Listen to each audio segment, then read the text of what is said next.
Hi, Craigie Poo. You woke me up. Craig woke you up? Yeah. That's good. We had a podcast to record. A what? A podcast.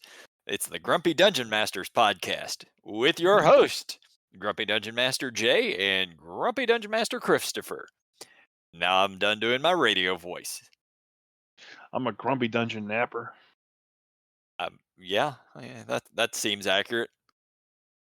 Seems very accurate. So what did I get myself into today? So we were playing the Trivial Pursuit Dungeons and Dragons a couple days ago, me and some friends of mine. All right. We actually came across, I think, the greatest question in that game. And I want to see if you know the answer off the top of your head. All right, go ahead. Okay. How long is an Ettin pregnant? 3 months. 3 months? Really? 3 years. See, my answer was everybody knows that they're not pregnant, they lay eggs. Then somebody else answered 18 months because 2 heads are better than 1. So gestation period's twice as long. Uh-huh. The actual answer is 6 months. Oh. We had to go look this up. Like, I actually love that they have that level of lore in 5e because that's not stuff they normally have in 5e. Right. Is it in the monster manual? Oh yeah, no, it definitely is. Solitary lives. Let's hang on. I think that's the part. Yeah. Yeah, so females are the dominant gender among Ettins, and they initiate the Ettins mating rituals. That's right, podcast people. We're starting off with mating rituals on this one. After finding a suitable den, a female Ettin hunts and conquers a male, which cares for and feeds her during her 6-month pregnancy. Once the child is born, the male Ettin is released from servitude. When the child is old enough to hunt for itself, the mother sends it away and abandons the den. Just gives the child a slap on the ass and go get him. I find it weird that Ettins are predominantly female because I don't think I've ever seen a female Ettin model. Yeah, I don't think I have either. We're about to find out, though. No, I think one exists, but I think for the most part, all the models are generally, like all the miniatures that get made are generally male, unless they're giants, and then giants can be kind of like 50-50. Yeah. I mean, obviously you can get them 3D printed, but I'm seeing if there's any official ones. Just a quick scrolling and search on Google. There don't seem to be any official female Ettin models that I can find. No, I mean they all kind of have like the same features, just like one Ettin head with like a big long scraggly beard, and they usually have a club and like a bone axe of some kind. Yep. Yeah. That's usually the case. That's weird. Yeah, and it didn't say that they were predominantly female. I would imagine it's probably roughly 50% each, but that they are. Yeah, it's a matriarchal society, if you could even call it that. Because Ettins don't really have a society, it seems. They just they get together for a little fling for about 6 months and not even 6 months, just a little fling, and then 6 months later. Well, I guess when they capture the male and make it take care of it, would they capture other male species too? Or is the one that they capture the one that impregnates them? It's the one that gets them pregnant. Okay. Yeah, like they beat him up and take him to the den and be like, we make snoo, you make baby. Like that's how that works. It's very caveman-esque. You could actually run a quick little module or something like that, where the players kill an Ettin and then they find a cave and there's a female Ettin in there, who's pregnant. Be like, yeah, I'd rather not. No, but then the players have to take care of the female Ettin for the next week or two before she gives birth.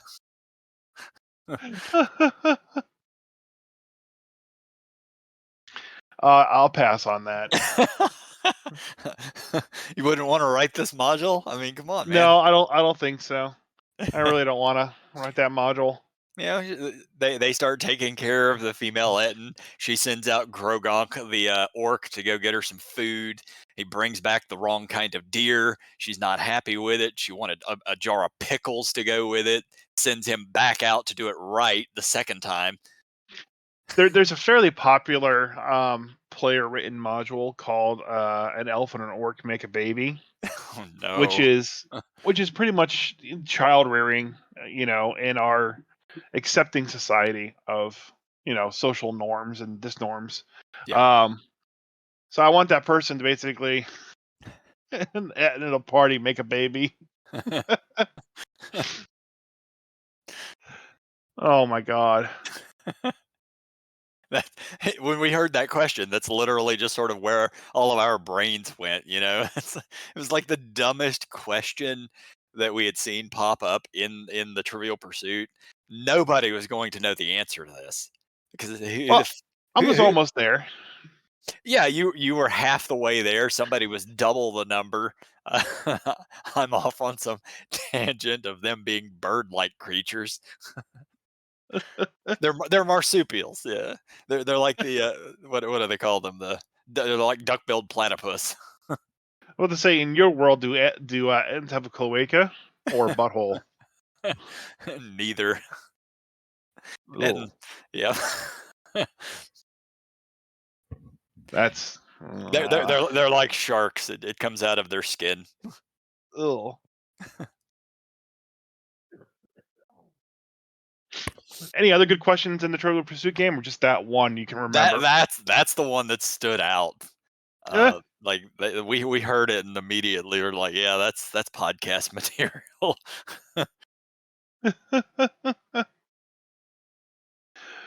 Well, I do need to go through and actually play that game again, but the problem is, like, it's really hard to, at least in my area, find people who know a lot about D&D to that Mhm. extent to Right. play that game. Yeah, like two of the people I play with are also DMs.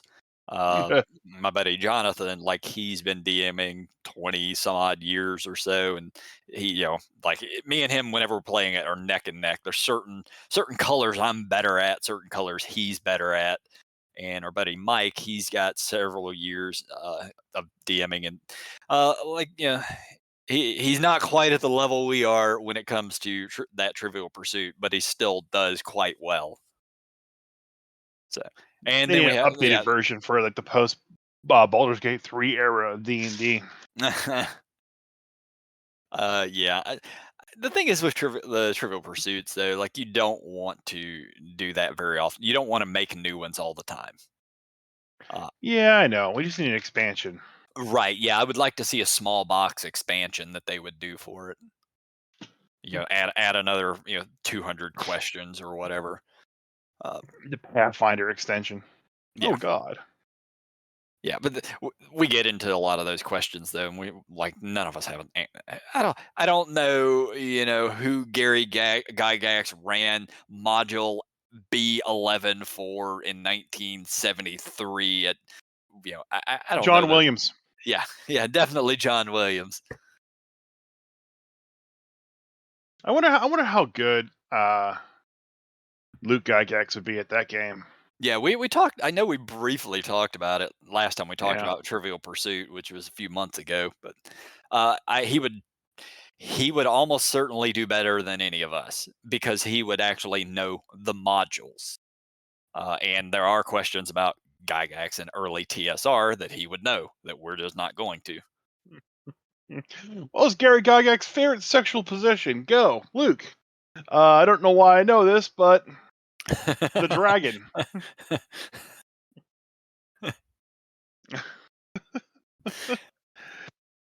Yep. Fortunately, that question is not in the game as far as I've seen. That we've seen yet. Yeah, Yeah. I haven't seen all the questions. So Yeah. So I speaking of fun modules and whatnot, I got a chance to run the Starforge module that was written for D&D Beyond for the release of the Bigby's Glory to the Giants and Handjobs book. Okay. Okay. So the module is a fairly simple module, and they state that they wrote the module using the book as the source. So, like in Bigby's book, there's like a number of like random tables you can roll that basically create an adventure for you to have giants and feature giants in your module. Okay, Yep. so the giants of the Starforge. I'll just read the adventure background. Okay. All right. It says 4 pious giants position on in the ordering positioning. Hold on, I am still too tired. 4 pious giants, comma, position in the ordering is everything. Period. Brimskarda, the legendary fire giant smith, is discovering what it means to fall in the ordering's ranks. Various missteps in the recent years have impaired her lofty station. To rescue her standing in this ordering and prove that she is still the greatest smith among giants, Brimskarda has reclaimed the legendary Starforge and has set about crafting her greatest creation yet, a titanic war machine called a runic colossus. Oh As no. as proud as she is, Brimskarda knows that she lacks certain expertise necessary to complete her work.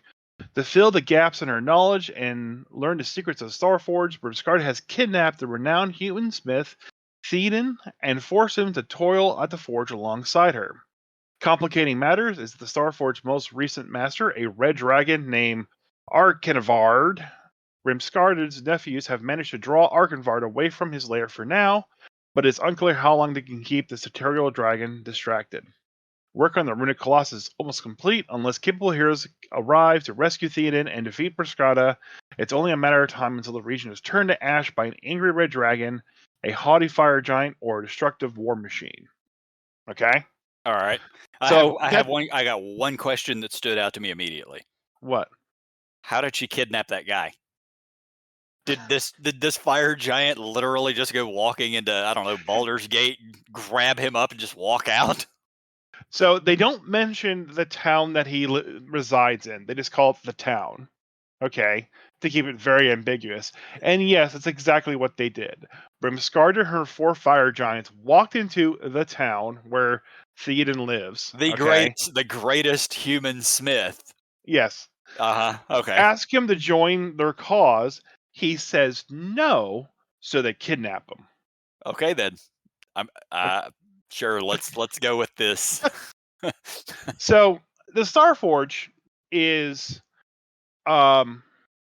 basically a meteor that fell to Earth that an ancient civilization of giants built a forge around, okay? And basically use runes of fire to kind of keep its fire contained in this one area. But the power and not really the corruption, but just the immense like destructive nature of this meteor seeped into the area and created this acidic lake that surrounds the Starforge, and then the rest of the village is kind of built alongside this lake. So, like, picture a lake, and the center of the lake is the forge, okay, Mhm. and on the outside are a bunch of ruined buildings because the dragon destroyed mostly everything. All right. All right. So your mission is to basically sneak into this town, cross this acidic lake, fight off Brimskarda and her foe and her fellow fire giants, rescue Theoden, and get out without pissing off a red dragon. Also, All right. What level are you supposed to be with this? 16. Okay. Okay, Why not? Why worry about the red dragon? Just kill it at level you 16. you honestly don't need to worry about the red dragon. He really doesn't play a big point in the story, other than that he's there, and you can get his aid if you want to. If you don't piss him off, if you piss him off, you're gonna have to fight him. Yada yada yada. Yeah, Okay. you're level 16. Depending on how big the dragon is and how old it is, you should probably be It's an fine. adult red dragon. Oh, really? That's it? Well, I mean, other than the fact that if you play the adult red dragon correctly, you're not going to beat it. You're just going to basically fight Uh, it for a little bit. It's going to fly away. I mean, that's wholly dependent upon your party makeup. Right. So I'm running this for Adventures League. All right. Okay. Oh So no. the party makeup is a barbarian, an artificer, a blade singer wizard, and so not appearing in this film. Some kind of an astral hands monk. All right. No cleric. Okay. I see there. No cleric. Um and the biggest issue they had is they just felt like they weren't prepared for this. So the Lake of Acid was the biggest problem, okay? They can get up to where the lake is, okay? But Yeah. if you come within 10 feet of the lake or within 100 feet above the lake, no saving throw, okay? You just immediately take 66 acid damage. All right. How wide is the lake? Um, that's the other thing, is that it doesn't really say on the map how big it is. Okay, so I had to basically measure it out in certain points, and we were looking at, and what it looks like is like it's 100 feet, 80 feet, 60 feet at its narrowest, Okay. and that's something that I had to basically go, okay, I need a point closer than 80 feet or 100 feet. Um, there's one spot where it's kind of like everything's like 30 feet apart, but there's a whole encounter there as well too that happens as you're like messing with this area where that's 30 feet apart. All When right. you look at the Starforge map, every square is 10 feet, and it's just so big. Yeah, That's they're doing the giant thing like they did in Frost Maiden. right. I'm putting a picture in a map and a picture of the map in our podcast chat channel on our Discord. If you want to take a look at it, um, it's straight from the D&D Beyond website. So, um, anyways, they kind of didn't have the correct materials, even though I told them ahead of time, like, hey, you'll be facing this acidic lake. Like, it does a lot of damage for just being near it or around it. You know, Yeah. it feels almost unfair. Okay.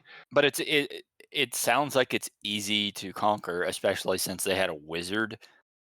Um, but yeah, naturally you have to have the right spells. But Dimension Door just beats it. Fly beats it. Like Yeah, but there's a number of ways. that beats it for that one person. There's Well, three other yeah, people. yeah, I know you're going to use a few spell slots, but it's doable. But anyways, that was the biggest hurdle for them to overcome. The other hurdle is in the center of this island where the forge is. The island is actually big enough for two encounters. Okay, one with Brimskalda and her forge. Okay, Hmm. and the other with a fire giant from the book, a new type of fire giant, and two salamanders. Okay. Yeah. Problem is that they're so close together I can't logically say as a DM that these encounters don't happen at the exact same time because Okay, they're real quick, looking at the map for my own edification, which numbers are the encounters?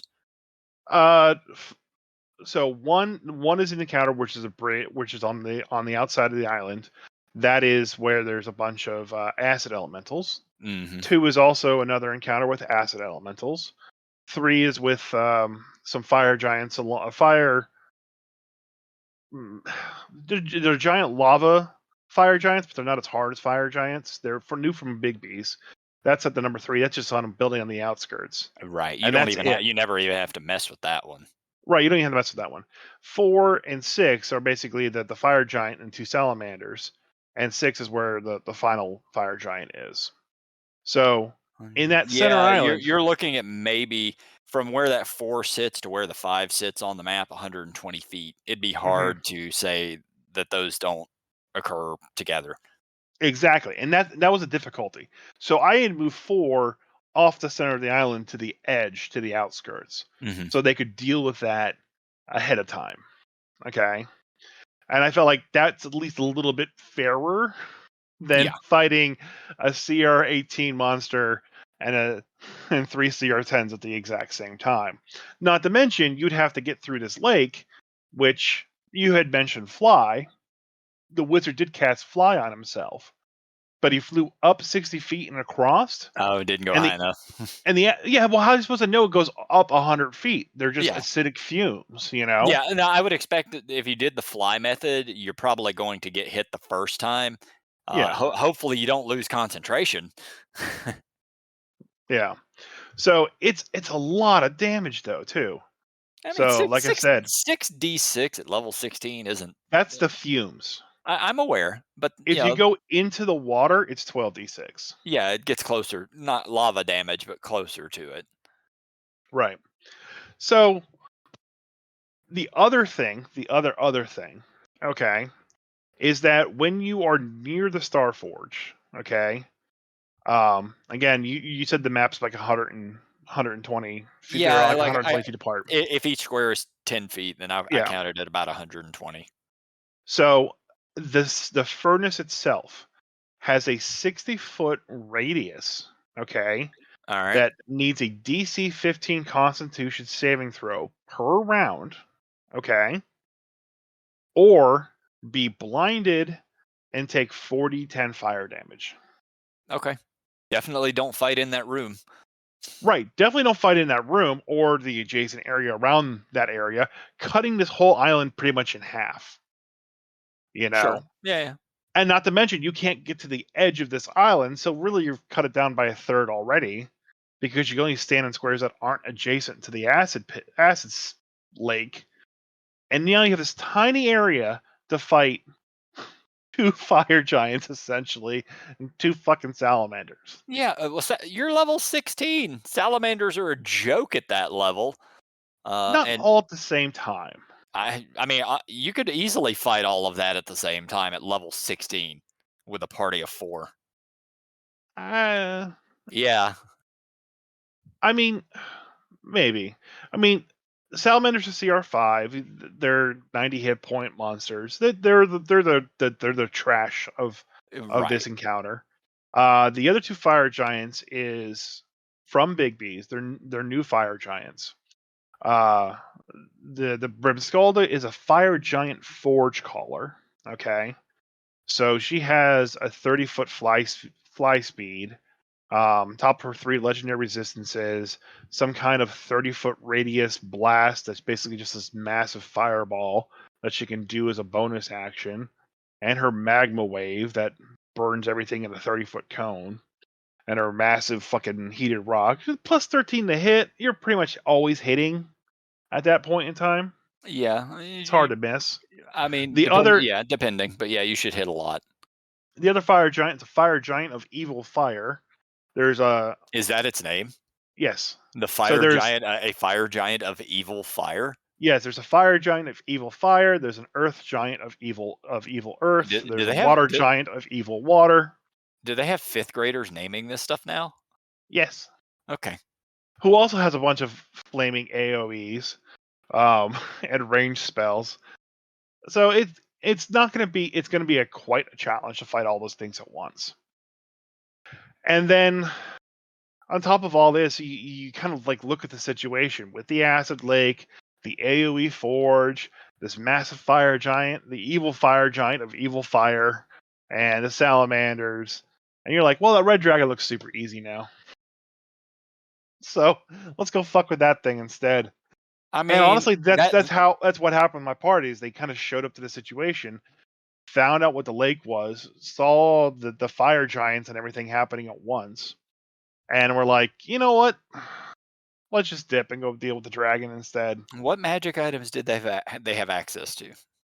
Everything that they've gained throughout playing through vaults of or from the keys from the golden vault. So nothing really spectacular. A lot of like rare items, just like plus twos, plus Okay. ones. Yeah, okay. Um, Okay, now that will make it a little more challenging for yeah, sure because there. any if this is part of a campaign or at any point like that, you're going to know you're going there and everybody's going to run out and get fire resistance potions and things that will mitigate the Yeah, vast majority of this. If you don't have access to that, it's still not a super difficult thing, it sounds like, but sure, you're going to take fire damage. Um, acid damage. The acid More, yeah, one, both. I mean, you only take acid if you're next to the thing or over it. Just don't get near it. Well, that's the thing, is, like, they didn't have a way of getting over it or getting Well, near it. they should have They're planned for they're that. they didn't know to plan for it, Once you again, know? they had a wizard, man. Take dimension door. Take teleport. At S 16th level, you can just teleport the whole party across. So, well, I'll get to what they actually did. Yeah. There is like, a pre-game area, a fireside monastery run by furbolgs. Okay. So, Buy some. fireside monastery, and a bunch of challenges. And if you complete the challenges, they do give you a potion of fire giant strength, a potion of flying, and some token that makes a tree. You Okay. know, Just makes a Uh, tree. it just makes a tree. That's all it does, like a 100-foot tree. That's weird. So, yeah, it's definitely very Oh, weird. I would find some use for that thing. Put it in the fire giant's mouth. Um, so by the time I kind of got to the situation after the fireside monastery and messed with the dragon a little bit and the patrols on the outside and got to the lake and assessed the situation, um, the wizard in the group cast flying himself, flew over the lake, took acid damage, went back, went, oh shit, that hurt, and then basically held his breath and did it really fast and took another set of acid damage. Um, but he got to the other side. Uh, he was able to peer in, take the burn, save from being blinded, and saw Theoden. Okay. All right. He then sent a message using the message spell to Theoden. Okay, saying, "Hey, trust me. With what's about to happen. I'm here to rescue you." Okay. Yep. So then he runs in to where Theoden is, grabs a hold of him, and casts teleport, and teleports back to town. Okay. Okay. Mission solved, right? Right. Right. So yes, in a way, mission is solved. Now, if you're the DM, you're gonna just have that giant go back to the town, probably kill everybody there. So what I said is that Theoden, and it's part of the module, he basically tells the party that, hey, you need to destroy that Colossus, or else she's going to basically destroy the world with that Colossus. It's a Okay. cataclysmic threat. All right. All right. So now the party is there. He sends a message to the party saying, hey, I saved Theoden. Good luck. Destroy the Colossus at the Forge. Oh my God, really? And, well, he didn't have a way of getting back because he had burned his spell slot for teleport. Do it tomorrow, or cast up Well, a level. Well, I kind of looked at the clock and said, it has to be done by closing, so in an hour. So the party of the Astral Hands monk, the barbarian, and the artificer were like, I don't know what we're gonna do. So they kind of waited for a little bit. They tried to come up with a plan. I had Brimskull to come out of the forge, and because she can fly and she has this insane range attack where she just hurls massive magma boulders at people. She just started doing that instead, and they were like, "Okay, well, let's go find the dragon and get him to come attack the giants." Uh-huh. So, All right. Good luck with it. so they go to talk to the giant or to the dragon, and they have the kobold talk to the dragon, and again, as if it's almost tradition in Xynergy, while we play Adventures League, they let the uncharismatic kobold take the lead Oh and talking with no. a greater power to try to convince it to Oh, do something for them. it's And he fucking rolled a 1. uh, He uh, has a -1 for his charisma, resulting in a 0 for the check. The dragon got enraged and attacked them. sounds familiar. We had a thing like that in one of our D&D campaigns we were playing a while back, where it was always the druid who would fucking pipe up and try to talk despite having no charisma bonus. And despite having a track record of rolling trash during those conversations. Yeah. So yeah, they get eaten by the dragon? They started fighting against it, and it would definitely have the upper hand. Um, and then just it was closing time, so I just said that they fought it to a draw, and they escaped. Probably I the mean, easiest way. Yeah. yeah, an open fighting an adult red dragon in an open field is Not a good way to do that at no, all. No, not no. without, especially without a wizard. Like you can lock down a red dragon, and you could overpower it pretty fast, pretty quickly. But in most cases, the dragon is a very intelligent killer, so it's going to run away. Okay, it has legendary actions and legendary resist to be able to do that to its heart's content. Yeah. So there really is no way you should lose that fight if you're playing the dragon smartly, I It, guess. the I would disagree in certain scenarios. Um, Right. If you're it, prepared and you lock it down and you keep it yeah. prone and you hold monster Well, it you don't even. and Yeah. you stab it in its cloaca, yeah, It is. Do you have spellcasters?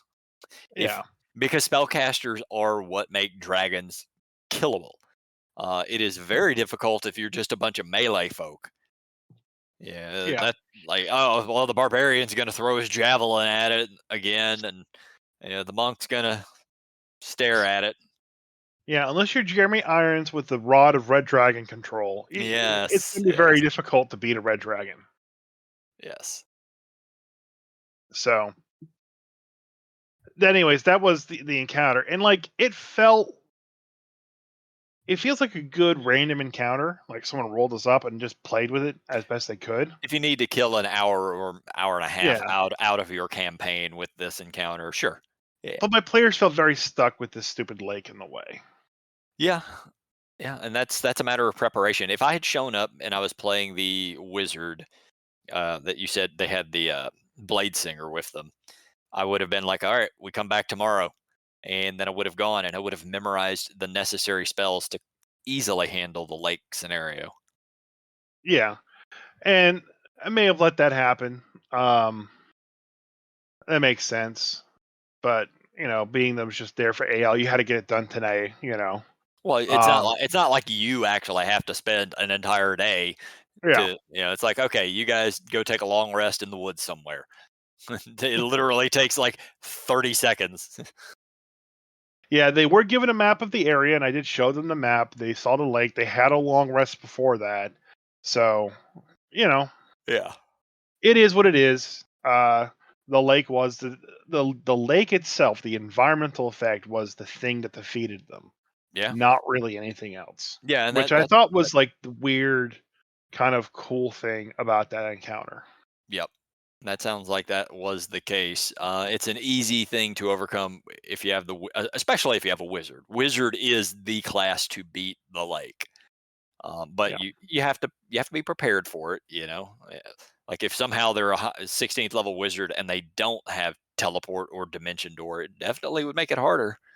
yeah. Um, I would imagine the cleric has. You definitely could make it where you're resistant to acid, but I would have to look up the specifics. 12d6, even if you're resistant, still a lot of damage. Well, if you fall in, don't fall in. Well, I mean, it's easier said than done. Yeah.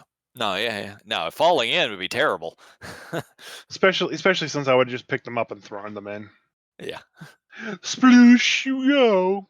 Yep. The same way you kidnapped the smith, you just do the same thing. Just one hand a character and toss them in the lake.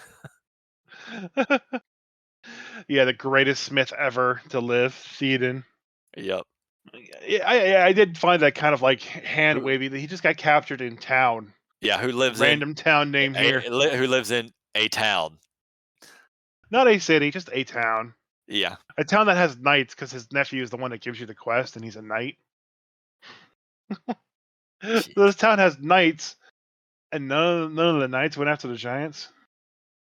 I I don't Yeah. know. Yeah. Sounds a little ham-fisted to just get them to do this thing. Oh well. Uh, So I know you also got the Skyraiders of Abarax uh, Kickstarter PDF, at Hmm. least, of the player's handbook. I'm I in my have yet to download or look at it. Okay, that's what I figured. I'm going to talk a little bit about it. Yes. So, How many mistakes did you find per page? oh no, it's rough. And I realize this is the first version they've released. I honestly, I kind of wish they'd just waited a while. And I Hmm. know I say that, and it's been 2 years on this thing. Yeah. But as much as I love Margaret Weis, Tracy Hickman, like Dragonlance and everything, I'm not sure that they have ever done something like this before. Whereas when they were working for TSR making Dragonlance, you had a shit ton of editors that work for that company. And they've been working for WotC and book publishing companies who also have a lot of editors. It feels like they don't have the editors underneath them for this thing. So Hmm. they're putting all of their love into writing the lore and creating this thing, but it needs heavy editing going back Which through is this thing. which is weird too, because like I know a number of people, including family members of mine, who have published actual written books. Mhm.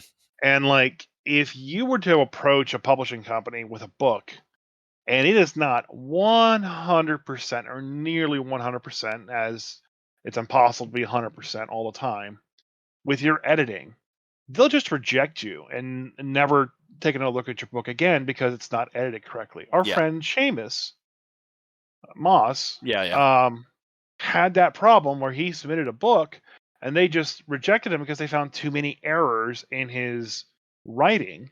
Yep. And he's an English teacher, and they just rejected him outright. So it's weird that like these two renowned authors would have that many edit problems, have Well, that many typos and issues. so here's the thing. I haven't found any typos. Okay. I haven't found any misspelling. I haven't found any punctuation out of place. That wasn't the issues. Most of the issues are tables being in the wrong location. Weird things like that were a lot of the issues, and they did go back and correct some of that. But then there's the issues I'm still finding in the updated version of it are more of game mechanic issues. Oh, Uh, okay. and once again, I don't know that they've ever done this. Sure, they've been tabletoping and playing D&D and DMing for a very very long time, but that's not the same thing as actually putting it all to paper and trying to sell it. So is the balance bad too, or is it just like the Well, okay, I'm gonna read a couple of the things that okay? they are taking feedback, and I have been giving them feedback on what needs fixing. So, and they are paying attention very closely to what people are saying. They've been responding when people have things like that. Okay. So the biggest ones I found, and this is early when I was looking at all the ancestries, aka the races that you could play. There's one called the Barong. The Barong are like they're like tabaxis, except instead of being fast, they're large and powerful. But they are still cat people. So they have a trait called stealth. Barong can move silently at will. While their size can often make such movement difficult to conceal, the chance that they can be detected while moving silently is 10% of the normal chance. Hmm. So that's very 10% of the normal chance to be detected. So if somebody has thinking in D&D terms, a +5 on their modifier, how does this even work? What is 10% of it? Is it 10% of their modifier? Is it 10% of their roll? Like, there's no clarification there. Yeah, it's Uh, really weird. and also 10% of the normal chance, that's pretty much guarantees you're just gonna make that stealth check. And they do use percentages a lot in this, which you're dealing with D&D 5e rules. Don't use percentages. That's not a good thing. Um, Ugh. I love percentages, but the system has to be built for it. sure, it's a two, it's a a +2 modifier or whatever, but it's still not the right way to write that up. Right. The next ability on the Barong right after that one is called Fixed Gaze, and this is some of the most broke ass shit I've ever seen. A Barong may attempt to fix an opponent with its gaze. To do so, there must be line of sight between the Barong and the subject, and the target must be looking in their general direction. There is a 70% chance that the subject will be fixed by the gaze, plus or minus 5% for every different oh yeah, and there's a typo there. For ever difference in level between the Barong and the target. So I found one right there. Uh, sub- Subtract if the target is of higher level, add if the target is of lower level. A target creature fixed by the Baron gaze may not act for the remainder of the round until they have been physically hit or shaken. The Baron may perform no other action other than fixing his gaze on the other creature and moving slowly toward them. The Baron remains aware of its surroundings, meaning that it may break contact with the fixed target at will. So, no saving throw, just a 70% chance that you just stare at this thing and it loses its turn unless unless something shakes it or it takes damage. Yeah, I don't like how that's written at all. No, no, definitely not. Very, very broken. Um, then the Dragonborn have an ability called I don't even know if it's an ability. It doesn't explain it. It's called Enrage, and we know what we know what Enrage is from D&D. Part of their, and this is what it says, this is it. Part of their draconic ancestry passes down a chemical proclivity for rage, which affects them according to the following table. The following table has a bunch of class levels on the left side. It has attack modifiers in the middle with minuses next to it. So at level 1, it's a -6 attack modifier. And then, Okay. yeah, and then next to that, it's damage modifiers, X damage dice rolled. And then it has target and self at +2, +2, and then it goes by levels. There is no clarification anywhere around that entry as to how this even works. Uh, do Dragonborn automatically get this? Is it an action to do it? Is it a bonus action to do it? How many times a day can they do this? And what the hell is a -6 attack modifier when you're raging? None of this is clear at all. Like, how did it even work? You couldn't hit anything at level 1 then. Oh no, yeah, maybe it's supposed to be a +6 modifier, which No, I mean, like, I think maybe they're trying to go like old school berserkers that miss a lot, but if you get hit, you're fucked. and But that's probably the case. If you, my assumption would be if you do this rage as a dragonborn, yeah. that the -6 modifier, but then it's the damage modifiers X damage, so +2 +2. Um, I guess you get a +2 to damage, and then I truthfully I don't know. It's not clear. Hmm. So I did leave feedback on that for some clarification. But there are a number of things like that throughout, at least through the ancestry. The classes, they don't even have a section on it. They do, but it's literally just you're using the D&D classes as they are. Um, all of that, despite the fact that there is mention multiple times of another class that's supposed to be in the setting. So This the air pirate. yeah, yeah, some shit like that. So maybe it's supposed to be in the other book. The other book is not out yet. Maybe some of this would be clarified in another book. Yeah, but it's definitely been kind of frustrating trying to read through this, especially when you see tables because there's just not clarification on how they work. Hmm. So, Okay. and I know they're working hard on it. They are going to be releasing a lot more along the way, and it will get better for sure. But I mean, I would have preferred them to release it and say, "Hey guys, this is a play test for for helping us edit this thing," um, Yeah. rather than just say, here's the initial release of it, and it's very far from being release worthy." That's disappointing. Yep. But I mean, eventually they'll get there. Like I said, I already paid for it, so I'm hoping it's gonna come out good Yeah. later. Now all of the complaints about it having been said, reading through it, oh, I love this setting. Yeah. This is definitely going to be a fun setting to play in. You're basically on an island where the sky ships used to go to, and then one day they just stopped coming, and nobody knows Hmm. why. So nobody's been able to find out what happened on wherever they were coming from. So now you're just sort of stuck on this island with all of these different other factions, and everybody sort of competing for resources. Like it's kind of a neat little setting. I do need to do a lot more reading into it. Um, One other thing that they released in here that I actually really kind of love is ancestral family trees. And for character backstory and history and everything, this is kind of cool thing. And literally, you could just do this with any game. But this is the first time I've ever actually seen it.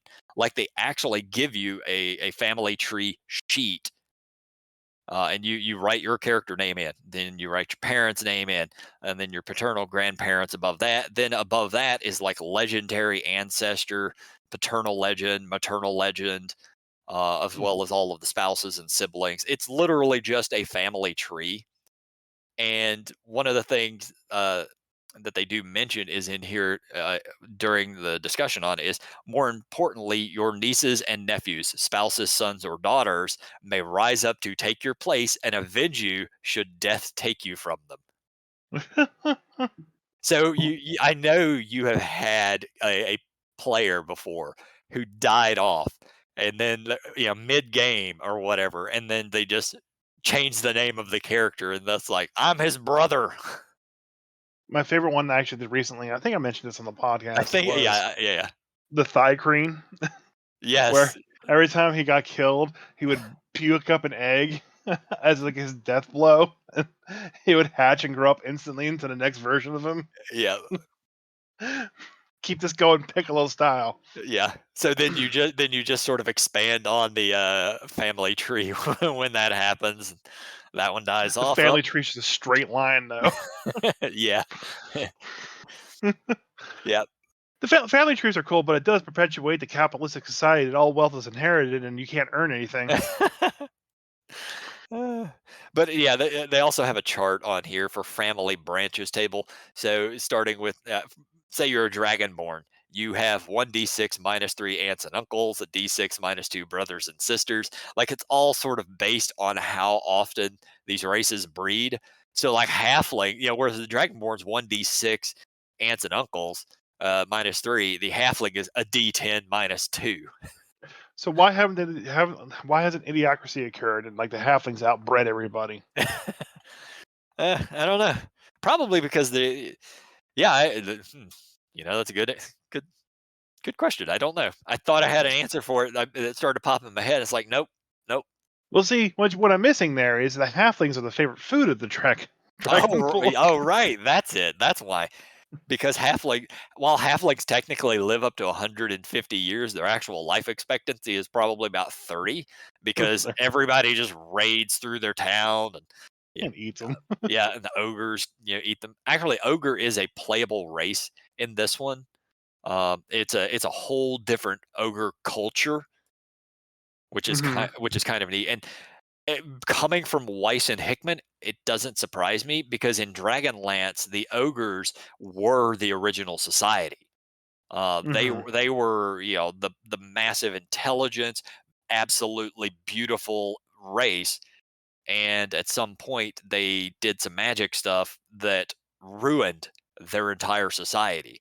So like 99% of the ogres in Dragonlance that exist are the big dumb stupid ogres that you know. But then there's the 1% that are called the IRDA, the IRDA, and they're the super intellectuals, very beautiful race, a la, kind of like elves. Hmm. uh, so the ogres in this one, they still have the +2 strength and the +1 con, but they have more of a look as to what the Irda would. Hmm. Yeah, kind of a neat little thing for the setting. That's cool. So speaking of settings, all right, Planescape's coming out soon. Yep. We'll have to get Christian back on once we actually have access to the books. So I did provide a link in our Discord and to you where they have faction posters as kind of like this like pre, building up, talk for Planescape for you to buy it. So if you want to invest in the book and play it. The problem is that the 12 factions listed, um, there's the I'm going to read through the faction names Yeah, here. yeah. I'm The looking at it. Athar, the Bleak Cabal, the Doom Guard, the Fated, the Fraternity Order, the Hands of Havoc, the Harmonium, Heralds of Dust, Mercy Killers, Mind's Eye, Society of Sensation, and the Transcendent Order. Those are the 12 factions that exist in Planescape. Okay? All right. Now, according to the comments and people chatting that down below, is that so I'll just read the comment here. It's like the factions listed are all from Planescape setting pre-faction war. The faction war being a big part of Planescape 2.0 that kind of had this great upheaval. I think Christian mentioned it a little bit. Yeah. He said that notably that the faction of the Fated is still Duke Rowan Darkwood, who played a pivotal role and was ousted as the old faction war adventure, and the faction of Fraternal Order still has Hashkar, who dies in the faction war adventure. And however, the presence of the Mind's Eye faction is a post-faction war development mentioned in the epilogue of the faction war adventure. So there's conflicting continuity lore without any explanation yet as to what's going on. And then the comment is that it's possible that the adventure is a time traveling adventure, and that might be the reason why all Seen these it. Yeah, factions. we've seen things Yeah, pointing to that. We talked about it. I know recently on here. Uh, I had to laugh at the very top comment right now. Ravnica 2.0, which is that's the most accurate statement when I looked at these factions. Uh, yeah, but I mean, this is well before Ravnica did, so Oh, I'm aware. It's just the releasing of the posters with the symbols on each of them. Every yeah, one of them a different color. Like it. Obviously, it's not it's not Magic the Gathering's Ravnica, but there's enough similarities in looking at these posters. That was right where my mind went. yeah. And it's just the thing is that like it looks like it's too much for me in my like little bubble of Faerun lore and knowledge. Like this Planescape as an extra piece of the world that exists, but it's just outside of the normal person's grasp of Faerun, Hmm. and you only get here by happenstance. But yet, it's a thriving culture that has 12 guilds, each with their own special, unique materials and items and looks and everything like that. It's just like this is way too much for me to even begin to kind Really? of like absorb into my head Huh. to be able to play effectively. Okay. This is like a starting point for me. Well, but I already have plenty of this already in Faerun. I don't need another one that exists outside of the realm. Going to the Magic the Gathering example, like, okay, cool, yeah, your mind went straight to Ravnica. Yeah. Understanding Ravnica and the guilds is kind of like an essential point of playing Magic the Gathering, okay? Well, Because you you have the mean you color mean combos. you mean to play that D&D setting? Well, not even to play the D&D setting, but just like, when someone goes, hey, I got a Rakdos deck, want to play?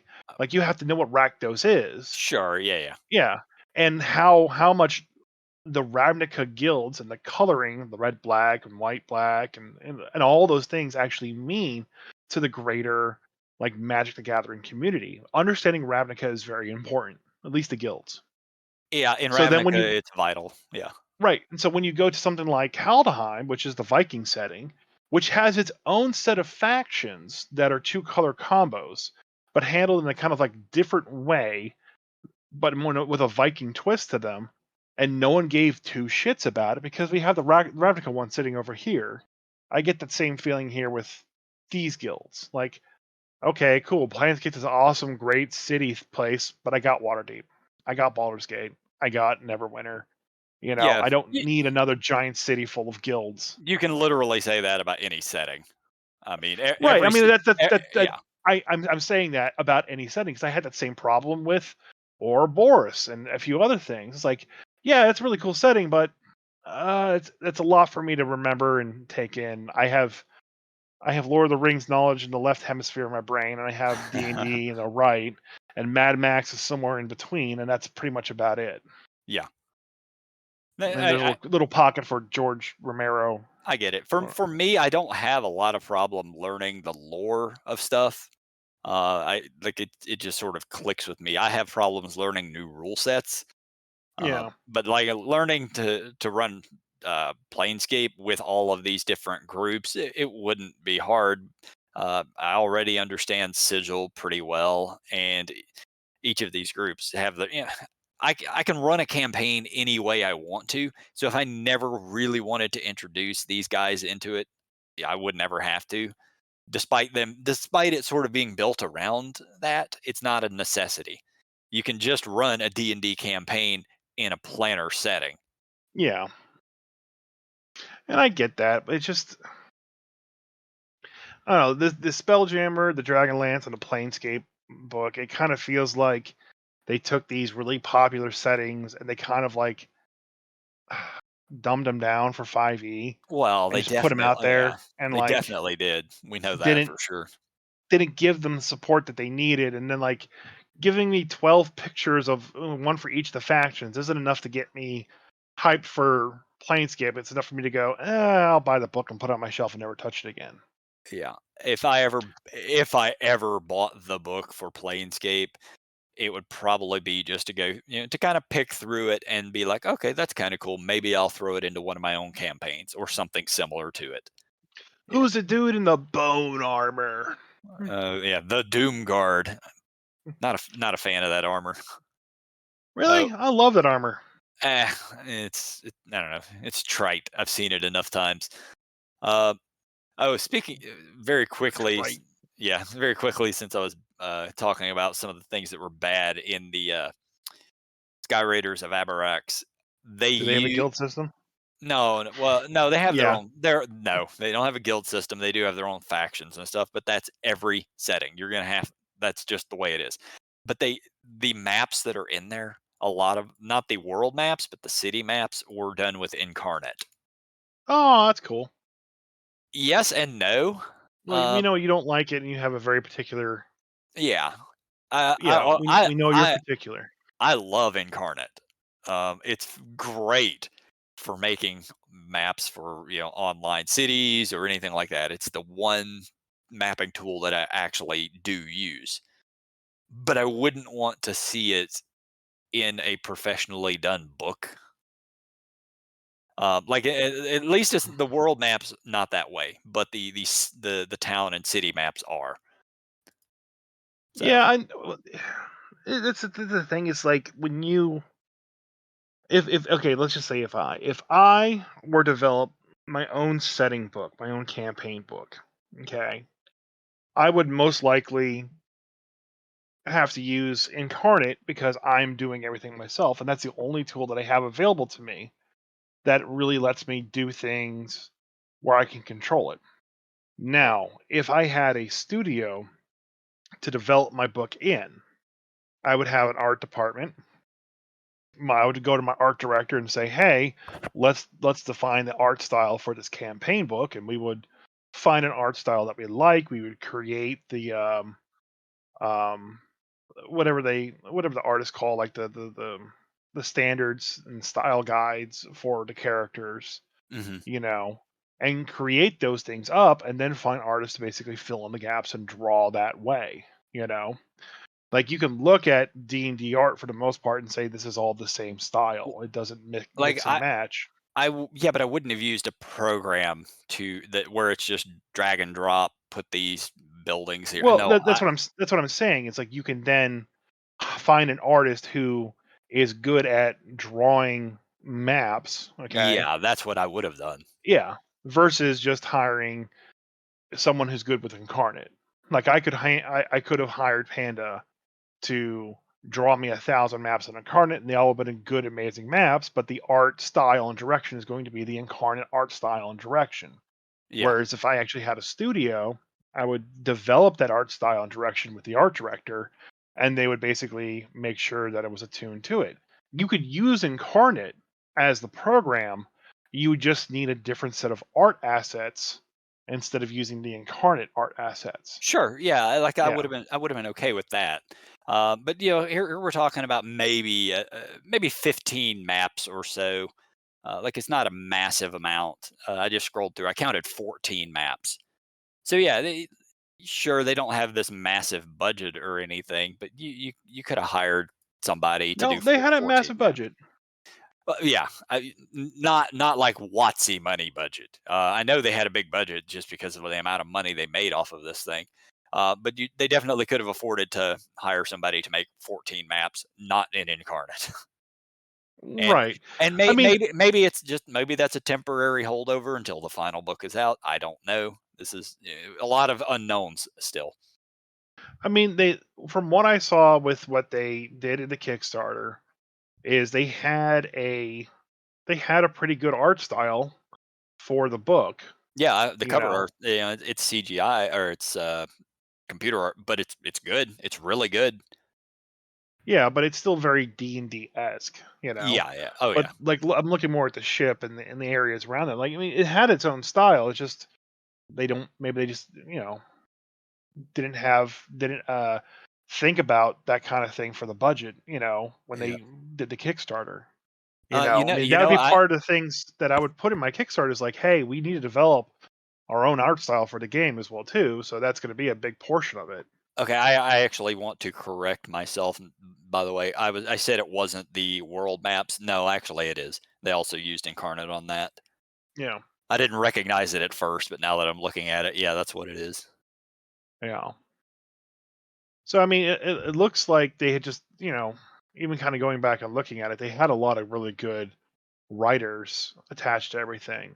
Oh yeah, Um, and they even had a music producer. Well, I guess yeah. There's an app that's that's coming out.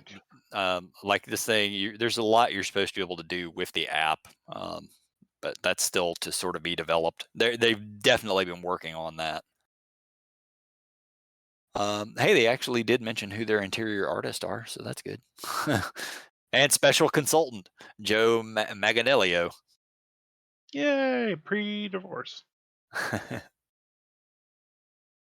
But anyway, Forgot uh, I forgot what I got the collector set signed and numbered. Okay.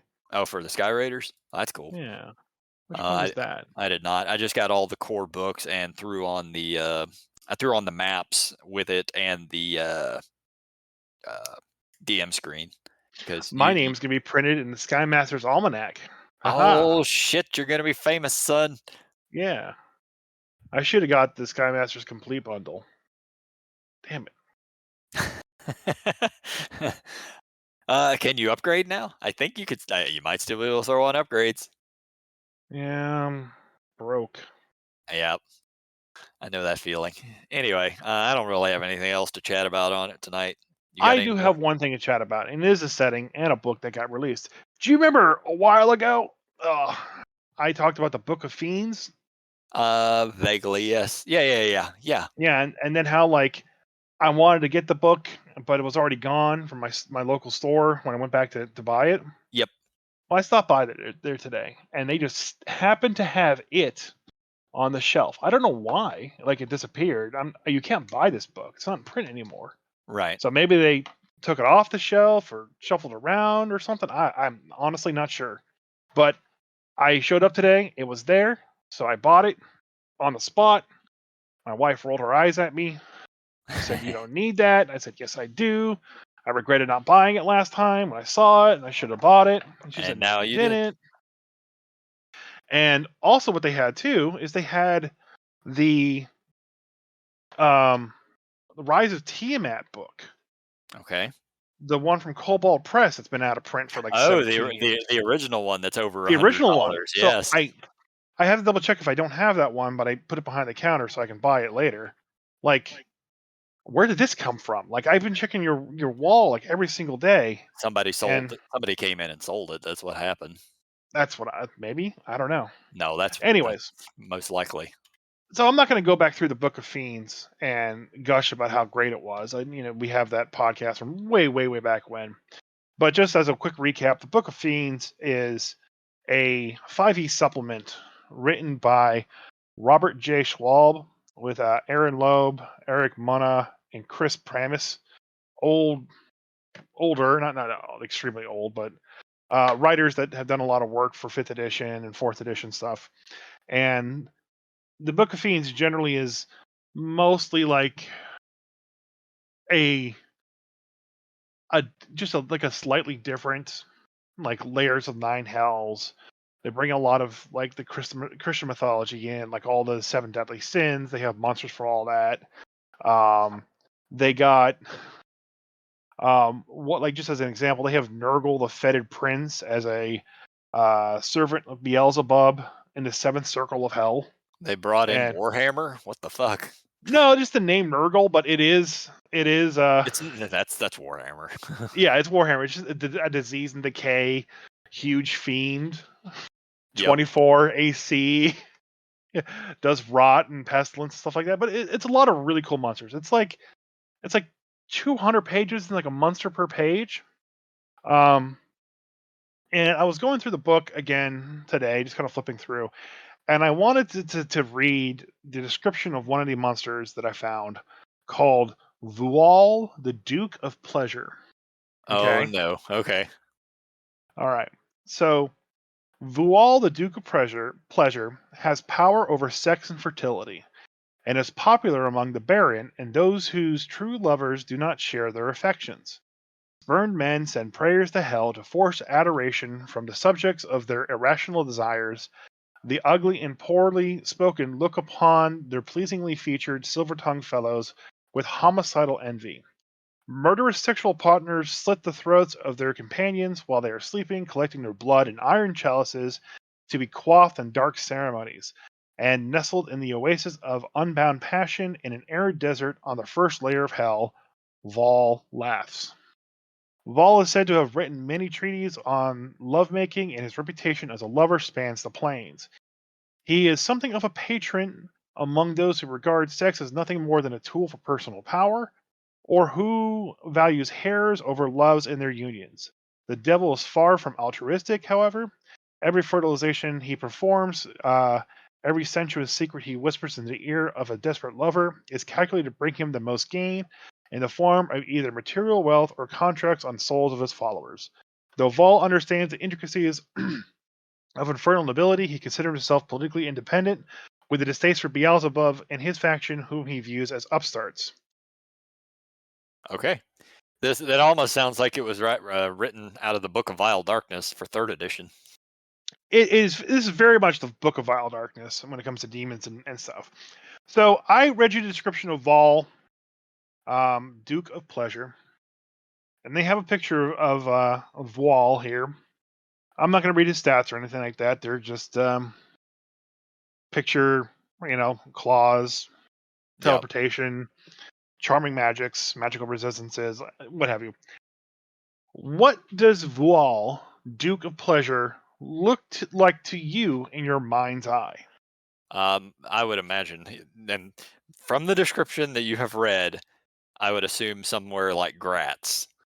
Grat. The yeah, Gratz, the other demon of pleasure or whatever the hell he is, Okay. or the devil. I think he's a devil, but might So be a you, demon. something along the lines of a very With what you read, that would be what I would imagine in my mind, because so the a description. handsome, muscular man Sure, of some yeah, kind. yep, Yeah. Okay. So that's what I figured most people's minds go to. Some kind of, you know, handsome man, half naked on pillows, because he's, male centered right. demon. I Okay. hope. I hope they just put a picture of Ron Jeremy. So Wall, the Duke of Pleasure, is in fact does in fact have a muscular humanoid body. Okay. Okay.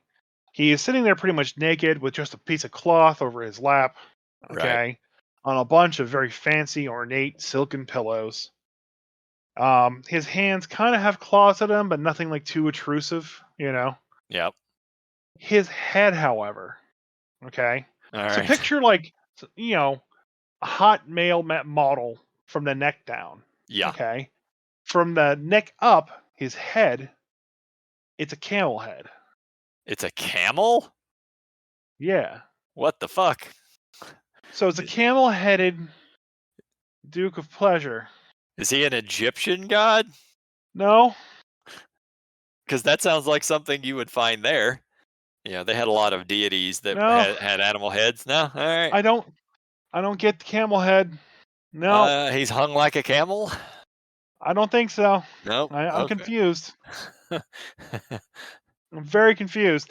So pretty much every creature here has a picture that goes along with them. So like even Nurgle has this fat dude in armor with Yeah. boils and stuff coming out of him. Yeah. So like a plague knight of Nurgle. Yeah, pretty much. Yeah. So like I mean the artwork is fantastic and it's definitely a very intricate book. There's uh and Taia, the Witch Queen, who's just essentially Zariel. I mean, that's like they copy pasted her from Zariel's book Yeah. look. Um, they have a lot of cool stuff. Like right here we have Zalax, who is a BFM, but like his head is just a giant mouth with a horn, and his eyes are like on his like chest, like where his pecs are, just two giant eyes. There's a giant like furry demon, That's weird. Okay. Yeah, I mean, like there's a lot of really cool art. It just then you get to the Duke of Pleasure and you're like, what the fuck? Well, It what is the it is. most disturbing thing in the entire book that has like corpses and people being disemboweled every other page, and you get to the camel-headed man, and I'm like, why this? Yeah, that's right. And I read it. Meet the new Go Joe ahead. Camel. Exactly, he looks like Joe Camel. Holy crap! He's the Duke of Pleasure for some reason, Joe and Camel, nowhere in the here Duke of did it Pleasure. mention that he had a camel head. Smoke some cigarettes. You'll be better for it. Maybe that's what they were going for. Like I don't know. Yeah, don't smoke cigarettes, kids. It's terrible. Like they have something here called the Slumbering Valor, which is like kind of picture a decrepit elf, and his back is just a giant mouth. Like okay, the Thief of Dreams is just a shadow on the wall. Like these are The other one you mentioned sounds like the John Carpenter's The Thing. yeah, pretty much. And just like all these really cool monsters, and then just like And then Joe there's Camel, Joe Camel. and I'm very confused. Now that I've mentioned it on the podcast, I could never actually use that guy ever You see because Joe Camel. the first time my players meet him, they would just start calling him Joe Camel because my players are assholes like that. um, they do have a couple of dragons in here too, and there's one here called the Abyssal Dragon. Yeah. So picture just a standard dragon in hell, like Yep. yeah, cross of a demon I- and a I've I've dragon. I've actually run demonic dragons before. Yeah, but the cool part about him is like he has like these runes like adhered to his skin that have different runic marks on it, and like all covering him, and That's they're just cool. part of his power. So the artwork and the creatives that they use, the creativity behind each of these monsters is fantastic, and the book is very well written and put together. I can't suggest it enough if you need extra demons, because that's the problem I ran into is that like all these just demons in 5e are the same fucking five things over and over again. They Yeah. should have some variety in this. And they even have some subclass at the end. They have the barbarian path of hatred. Um Oh my god, cleric subclasses? What? yeah.